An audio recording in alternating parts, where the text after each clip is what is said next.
It was a breezy Saturday evening at the edge of Fairfield, Connecticut. The sun dipped behind the trees, casting golden shadows across the small community park where laughter echoed and cleats pounded against grass. Soccer balls sailed, teenagers lounged on benches scrolling through their phones, and the smell of grilled hot dogs lingered in the air. 16-year-old Michael sat alone beneath a sprawling oak tree, the kind that had probably been there longer than the town itself. Dressed in a fitted black suit and crisp white shirt, he looked out of place amidst the athletic wear and casual clothes, but he wore it with quiet confidence. His polished black shoes were crossed at the ankle, and a hardcover book rested open in his lap. He wasn't trying to stand out. If anything, Michael preferred blending into the background. But when your spirit carries a certain weight, some people sense it, especially those looking to test it. Michael had promised his mom he'd walk his younger brother Jordan home after soccer practice. It wasn't a chore. It was a ritual. Jordan was only 10, small for his age, with boundless energy and a heart that looked up to his big brother like he was made of armor. Michael flipped another page, eyes moving calmly over the lines of text. But that calm was disrupted by the low, rising growl of motorcycle engines slicing through the evening air. Normally, it wouldn't mean much. Bikers passed through the park sometimes, the loud engines fading just as quickly as they came. But tonight, they didn't fade. They rolled in. 5 of them. Their bikes snarled as they parked near the soccer field. Leather jackets, dark jeans, heavy boots. They didn't blend in. They didn't want to. They stood in contrast to the families and the game, scanning the park like they were searching for something, or someone. Michael felt the change in the air before he even looked up.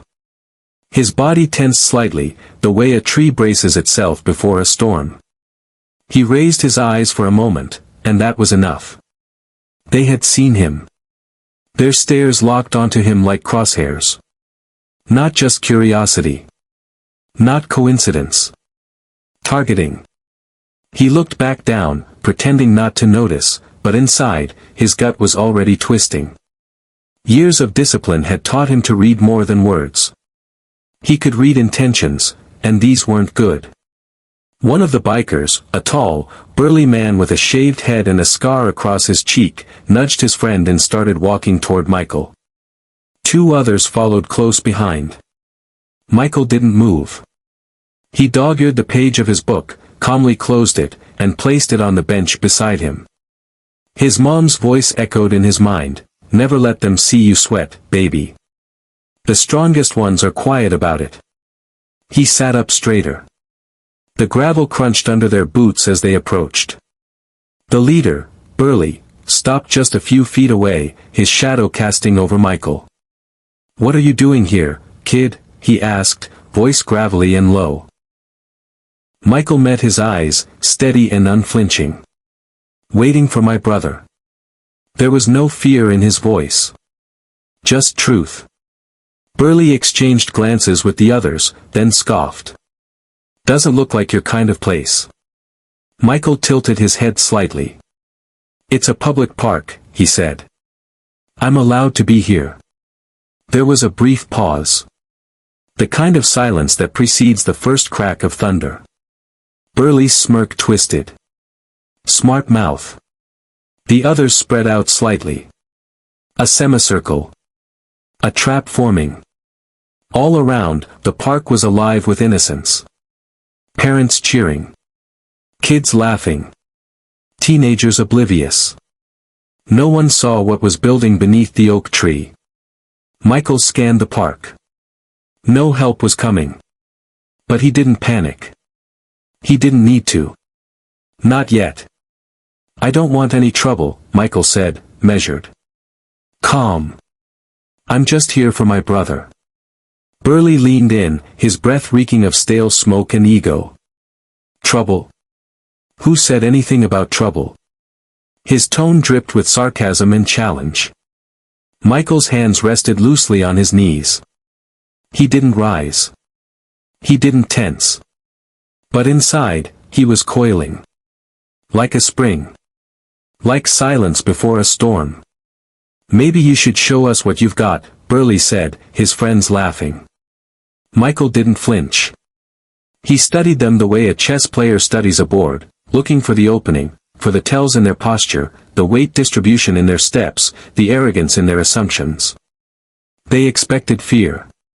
They were counting on it. But they wouldn't find it here. Then, his brother's voice broke through the tension. Leave him alone. Michael turned his head slightly.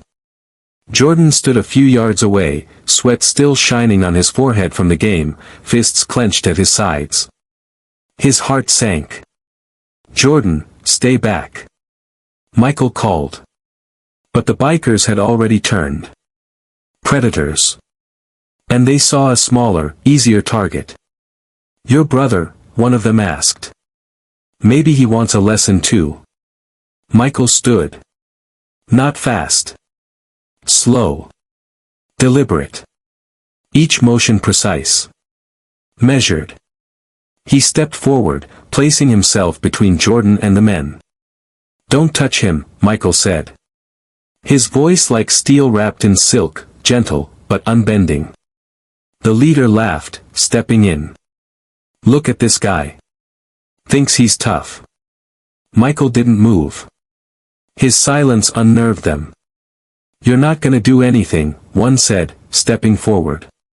Michael's eyes locked on his. You don't want to do this, he said. The laughter paused. Just for a second. But it was long enough to shift the air. The leader lunged. A hand shot forward toward Michael's shoulder, but he wasn't there. In one swift motion, Michael pivoted, sidestepping with fluid grace. His hand struck the attacker's wrist, twisting it with surgical precision. The biker stumbled, groaning. And that was the last calm moment. The second rushed in with a wild punch. Michael ducked, his body low and controlled, and countered with a sharp kick to the knee. The man dropped. Another charged. Michael spun, his heel crashing into the side of the man's ribs. He hit the ground hard, air bursting from his lungs. Now the crowd was watching. Phones out. Eyes wide. Gasps filled the air. Michael didn't fight with anger. He fought with balance, with training, with purpose. The leader came again, swinging fists. Michael dodged, danced. He didn't need to land every blow. He only needed to control the storm. Finally, Michael struck clean, a blow to the solar plexus that dropped the leader to his knees. And then. Enough. Michael's voice echoed across the park. I don't want to hurt you. Walk. Away. And for a beat, time stood still. The leader's eyes, watery and stunned, flicked to the crowd, the cameras, the faces. They were losing control of the narrative. Let's go, he muttered, signaling to his crew. They limped to their bikes. But before they rode off, the leader turned back. This ain't over, kid. Michael didn't reply. He just stood tall. Unmoved. Behind him, Jordan ran to his side. Are you okay? He asked, voice trembling. Michael smiled, placing a hand on his shoulder. I'm good. Let's go home. Later that night. Michael lay in bed, staring at the ceiling. He could still hear the roar of engines fading. Still feel the eyes of the crowd. Still taste the adrenaline. But he wasn't afraid. He thought of Jordan. Of what could have happened. Of what didn't. And he thought of what mattered most, not the fight, but the discipline it took not to throw the first punch. Not to prove himself, but to protect. Final message, voiceover/narration. Michael's story isn't about a teenager defeating 3 grown men. It's about the kind of strength that comes from within. The kind that's quiet. Unshakable. Disciplined. In a world that often glorifies noise and aggression, remember, real power is in knowing who you are, and standing tall even when no one is watching. So if this story moved you, take a moment to reflect. Where in your life can you show strength through grace? Where can you protect without proving? Where can you lead, not with fists, but with calm, courageous conviction? Like this video if it made you feel something. Share it with someone who needs a reminder that discipline will always outlast intimidation. And subscribe to Thread of Time, because the strongest voices are often the quietest ones.